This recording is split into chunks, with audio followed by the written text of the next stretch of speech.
মিরপুরের শেরেবাংলা জাতীয় cricket stadium, যা বাংলাদেশ ক্রিকেটের তীর্থস্থান হিসেবে খ্যাত, বছরের প্রায় প্রতিটি দিন ব্যস্ত থাকে। তবে সবশেষ 3 মাসে মাঠে হয়নি কোনো আন্তর্জাতিক ক্রিকেট। পাকিস্তানের বিপক্ষে জুলাই টি-20 সিরিজ খেলার পর শুরু হয় মাঠ পরিচর্যার কাজ। আসন্ন ওয়েস্ট ইন্ডিজ সিরিজে সরব হবে হোম অফ ক্রিকেট।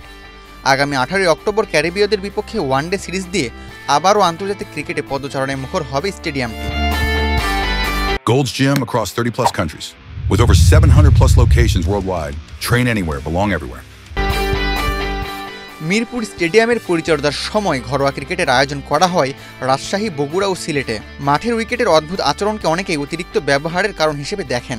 তাই বাংলাদেশ ক্রিকেট বোর্ড থেকে জানানো হয়েছিল ভবিষ্যতে মিরপুরের ব্যবহার কমিয়ে ঢাকার বাইরে বেশি ম্যাচ আয়োজন করার।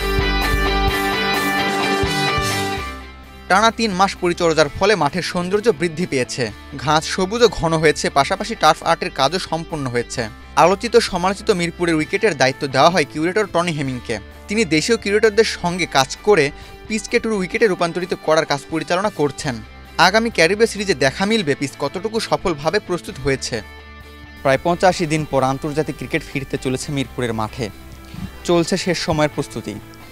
শেষ 3 মাস ধরে মাঠটিতে কোনো খেলা হয়নি, ফলে ঘাস বেড়েছে, ঘাস আরও সবুজ হয়েছে।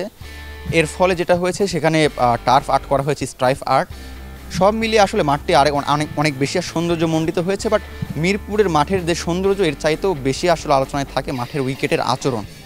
সবসময় অনিশ্চিত আচরণ করে থাকে, খেলোয়াড় থেকে শুরু করে দর্শকরাও সমালোচনা করে থাকেন। তবে আসার কথা হলো, শেষ 2-3 মাস ধরে এই উইকেটের, মিরপুরের মাঠের উইকেটের দায়িত্বে আছেন টনি হেমিং। তিনি দেশি কিউরেটরদের নিয়ে কাজ করছেন।